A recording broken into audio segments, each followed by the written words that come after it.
Well, can never be easy, can it?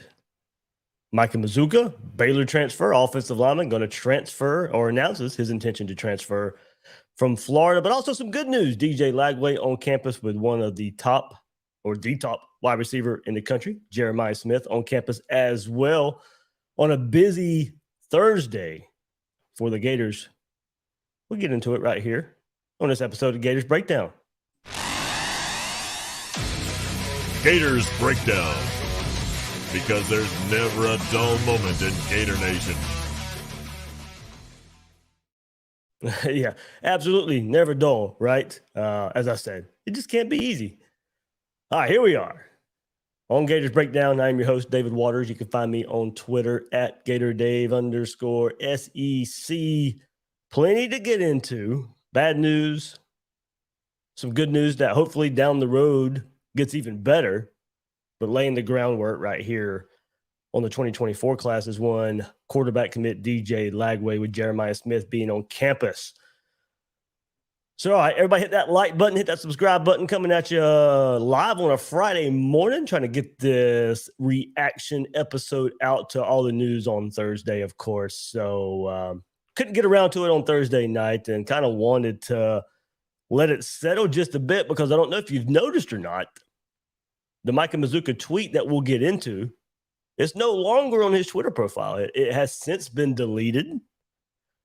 So who knows? The last tweet he has up is a peace sign. Could that mean peace out? He just did not delete that one. Or could there be more going on behind the scenes to maybe they get this resolved?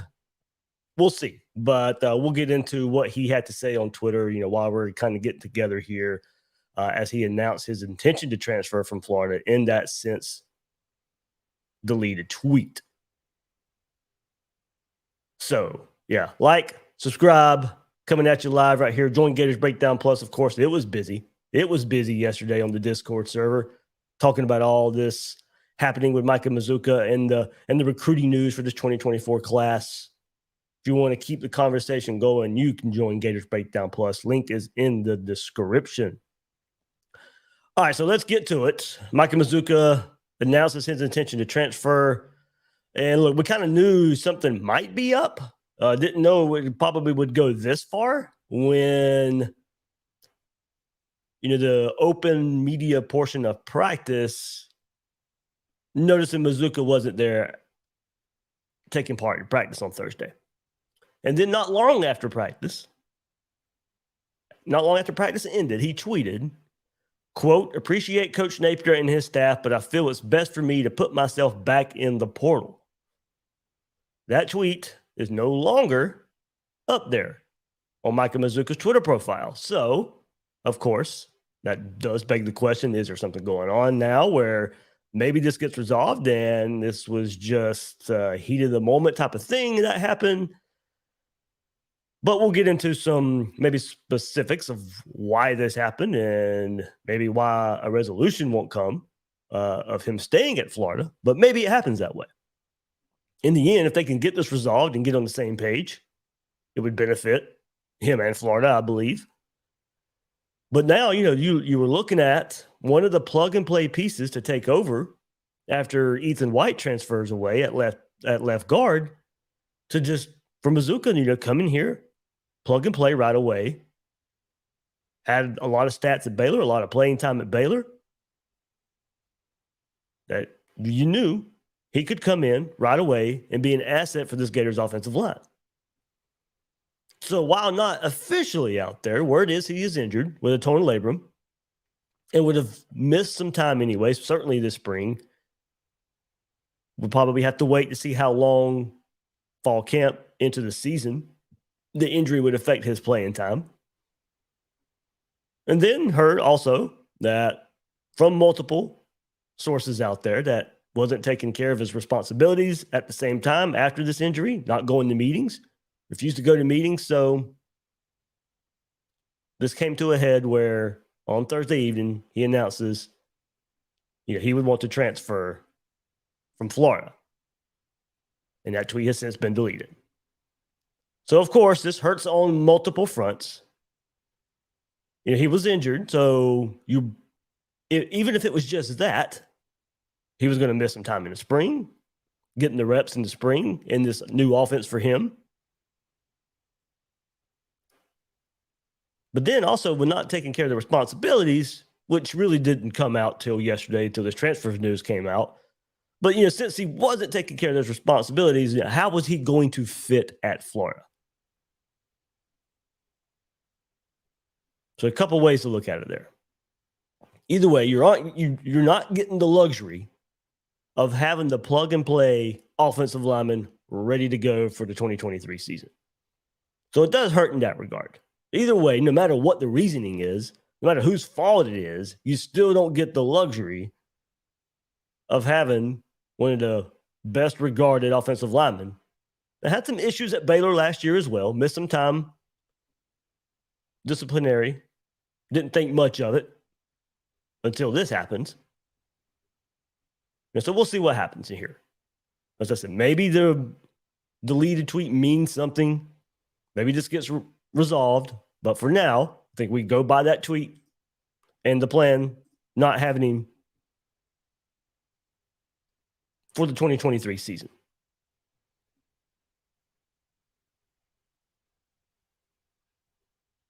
But before this issue came up on Thursday, he was certainly garnering some praise. I'm not going to gloss over that. But right before spring break, it seemed like something changed, and that could have been the beginning of the end of his short stint in Gainesville. Portal doesn't open up till May 1st. The tweet has since been deleted, so there's some time here to get this resolved, if it comes to that.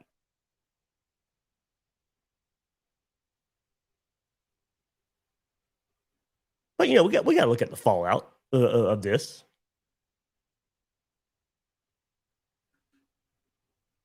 Tiffany, I see your comment. How does this hurt? You never know how he even played. Because of his reputation. There was a reason he was highly regarded as one of the highest left guards or one of the highest offensive linemen in the transfer portal. And it's the same thing with Osiris Torrance. He was highly regarded. We just assumed he was going to be really good, and he was. So we were putting that same label right here on another transfer who had the same type of reputation. Yeah, I think we can say that. It does hurt when you were relying on him to be a plug and play piece. Now, that doesn't say you can't make up for it. And that's what I'll get into, some of the outcome. But yeah, it hurts. Hurts his depth piece. Hurts somebody who could have stepped in right away and played. Now, if he's not going to take care of his responsibilities in this culture and everything Billy Napier is trying, if that's what it comes to, then yeah, it may be best that he moves on. But as far as the player and the potential that he was bringing, yeah, that hurts. But I do think, we start the three names: Richard Leonard, Jake Slaughter, Jalen Farmer. Leonard brings a lot of experience from last season.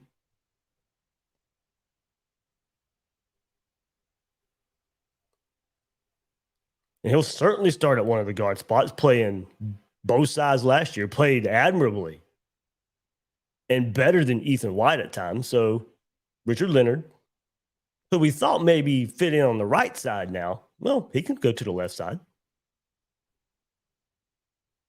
Jake Slaughter is a name. Look, I brought it up before in our spring practice preview.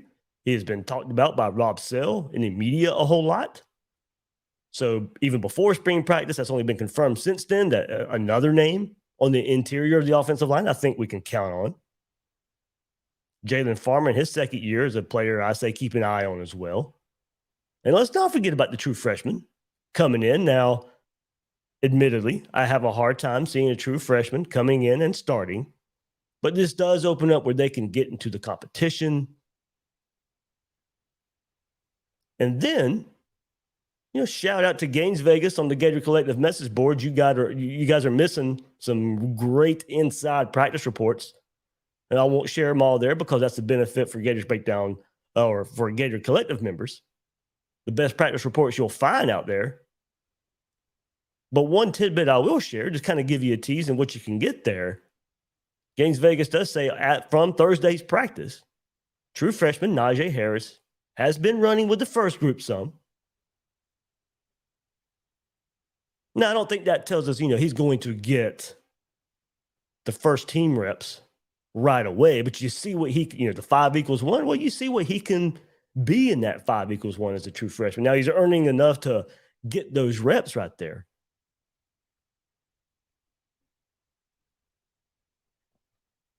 But surround him with, some of that experience and see how far he's come along.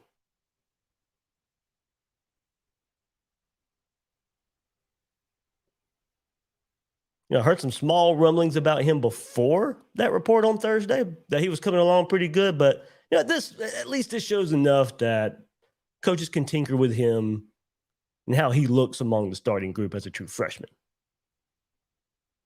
So no inside info here, but I think I'd start with Leonard Slaughter taking over.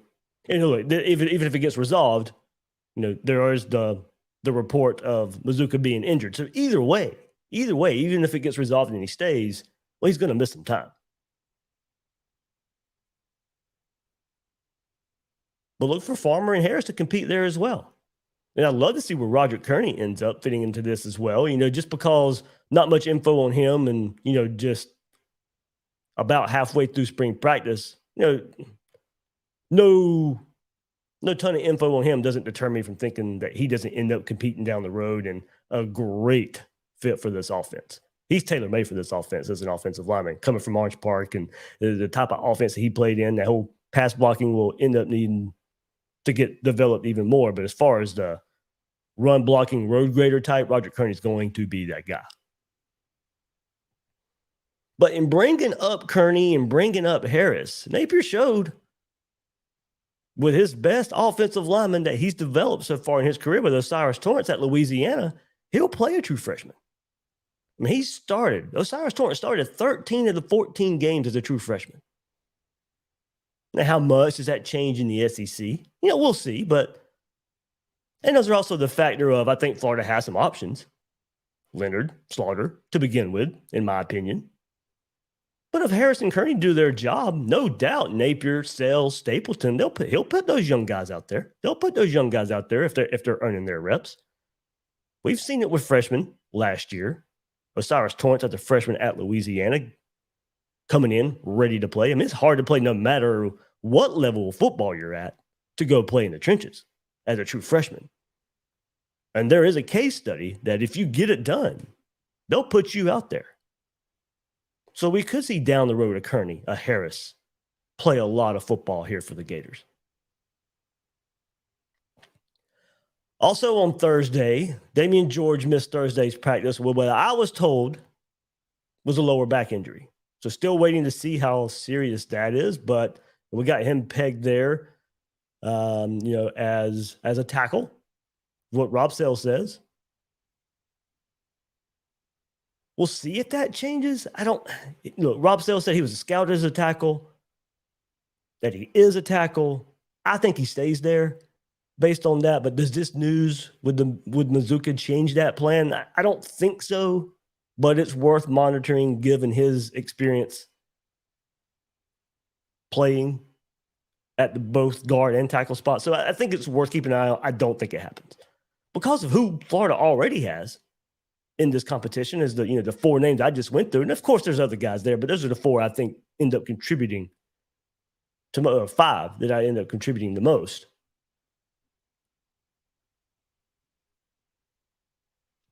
So who's already in the competition? I don't think Damian George gets moved from tackle to guard, but because of who's already in the competition, and let's not forget now, there's still another transfer portal window. May the 1st. So if Mazzccua is going to go into portal, that's when other teams can start contacting him. Now he'll probably have to sit out a year since he already transferred.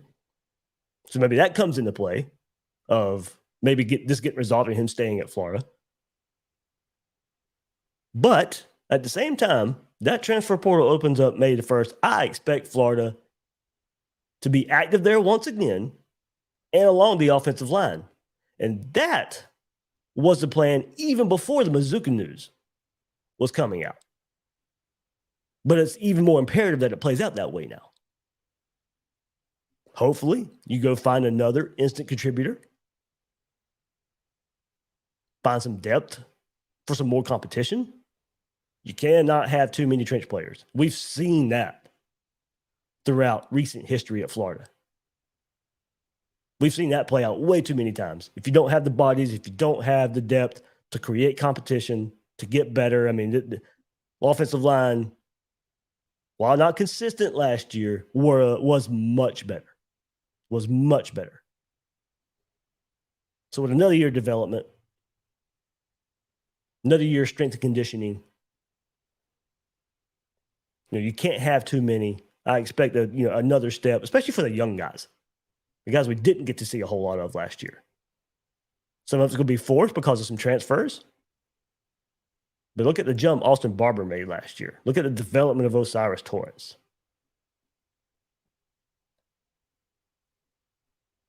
Can't have too many.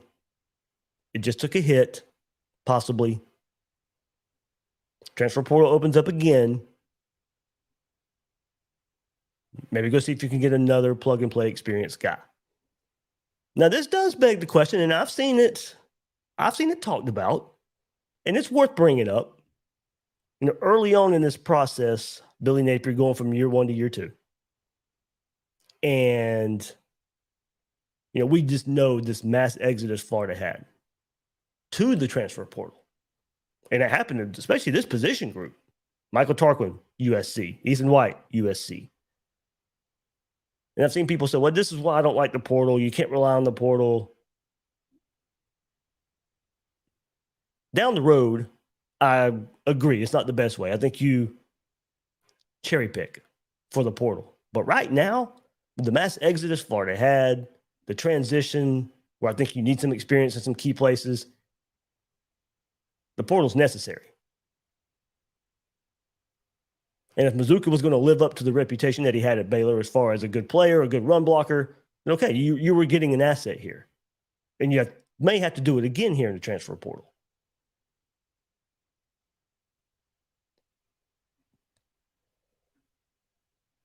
So I think down the road, it's not, I still have my doubts that it's the best way to build a team. Now, as we get more years under our belt in just college football in the transfer portal, then maybe we'll see. Maybe it is a way to build teams. FSU is going to be an example of that. In the ACC, that may work. In the SEC, I have my doubts because of what Alabama and Georgia do.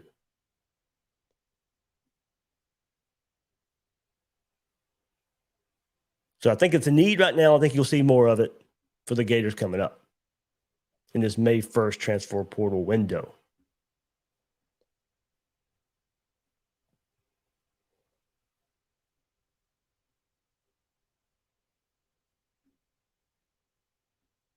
So as I said, you guys,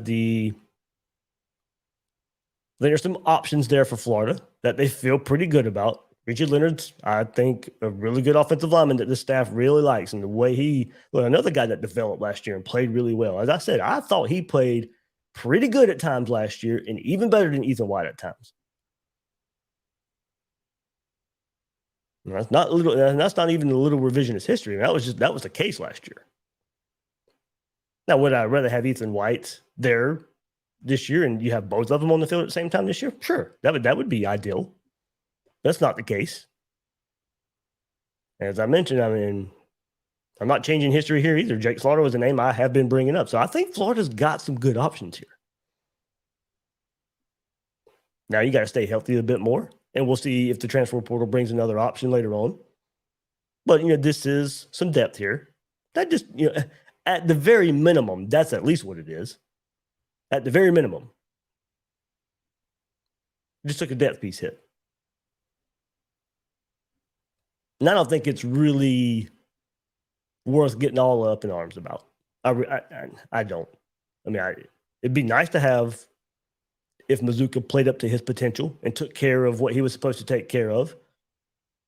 Of course, it'd be great to have him and Austin Barber right there on the left side. I'm not going to shy away from that either. But I do think there are some really good options. Now it's happening in spring where you still can go plan around it. Go find your best 5 without Mazzccua now.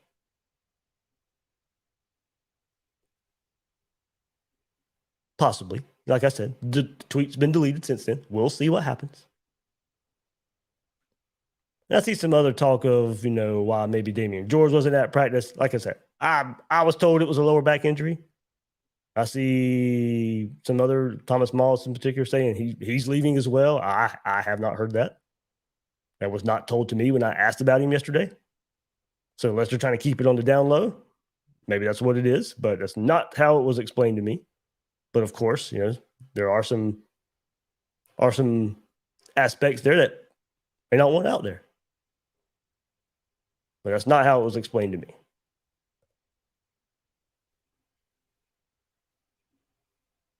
All right, now let's get to some good news that hopefully is even better news down the road. Let's get to some recruiting for this class of 2024. And we got the news on Wednesday. I heard about it a couple of days before, but was told not to share that early. But Jeremiah Smith coming on campus, the number 2 player in the country, the number 1 wide receiver in the country. And with the Gators' elite quarterback commit, DJ Lagway, both of them on campus on Thursday at the same time. And as I said, something you hope pays off down the road. Got some images for you if you're watching on YouTube of the pictures they took together. And, of course, the class of 24, DJ Lagway 2, Smith wearing 4. Nice little set of images there for you. Spending a lot of time together. Been discussing. Maybe playing together at Florida. At practice on Thursday as well. Seeing this, DJ Lagway saw him. He was right there with the quarterbacks. Hey, but look, not saying I have.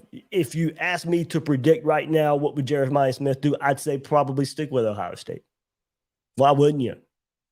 Brian Hartline there doing an awesome job, of course, over the last few seasons of recruiting South Florida wide receivers, and sending them to the NFL. That's just a reputation right now.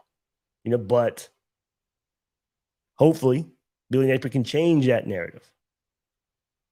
And now you have the help of a 5-star quarterback, one of the best quarterbacks in the class of 24, on campus, committed, helping you recruit.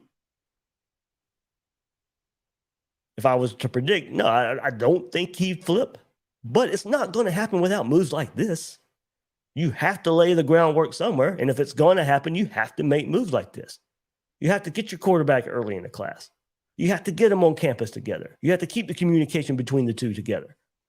And that could go even further, as there's some word out now that DJ Lagway may be playing for South Florida Express some 7-on-7, where he'll be paired with Smith a good bit.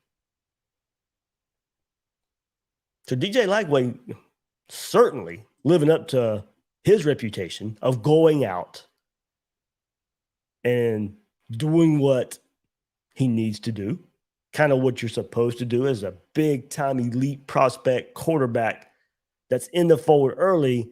You go out there and you help yourself as much as you can. Now, you heard him on Gator's Breakdown not long ago. He was targeting some offensive linemen because, look, he knows he can't do it without the help around him. He's go out there and targeting offensive linemen. He's go out there and making sure that he is on campus.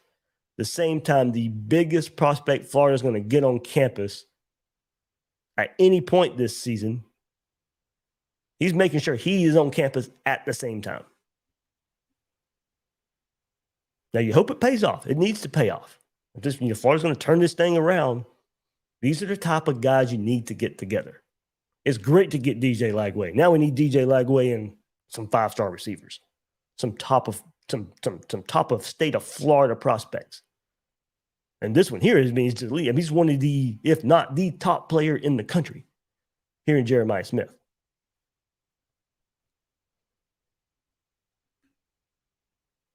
So these are the moves that need to be made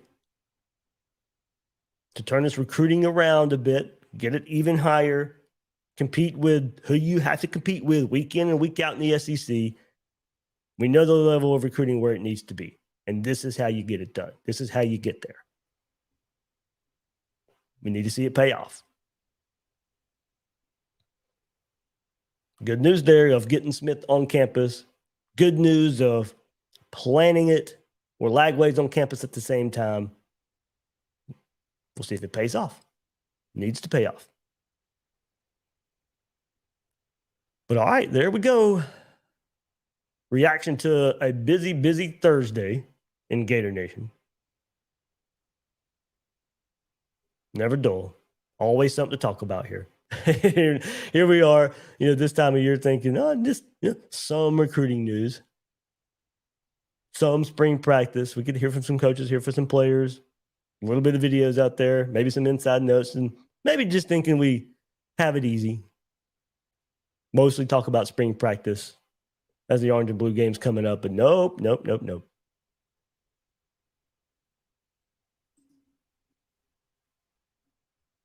We'll see. Everybody keep an eye on it. Maybe the tweet being taken down by Mazzccua means something. So just keep that in mind. But there we go. Coming up on Gators Breakdown, of course, spring practice still going on. We've heard from Sean Spencer and Chris McClellan this week, and Princely Human Yellen as well. Mike Peterson will talk on Saturday. So I'll try and combine all of that in one episode, of course, to get a defensive front perspective. Haven't talked a whole lot about the defensive front so far this spring practice. So we'll get to hear from some coaches and players along that. And then also on Saturday, we're supposed to hear from the quarterbacks. Graham Mertz, Max Brown, Jack Miller, I believe, are all three supposed to speak to the media on Saturday. So some good stuff coming up. Both sides of the ball there. And I know we've all been kind of waiting to hear from the quarterbacks. Surprised it didn't happen before now, but I'm kind of glad. Now they've been through some spring practice, gotten their feet wet with this team, with these young wide receivers, with Ricky Pearsall coming back as well. So a bit more to discuss now that we get to talk to them about halfway through spring practice. So it should be a lot of good talking points coming up here on Gators Breakdown on the defensive side, and of course the offensive side with quarterbacks. So not too long of an episode here, just more of a reaction to a lot of the news on Thursday. Some bad, some good. See where it all happens. We'll see what happens down the road. But I'm your host of Gators Breakdown, David Waters. You can find me on Twitter at GatorDave_SEC. Guys and girls out there, thank you for joining me on this episode of Gators Breakdown.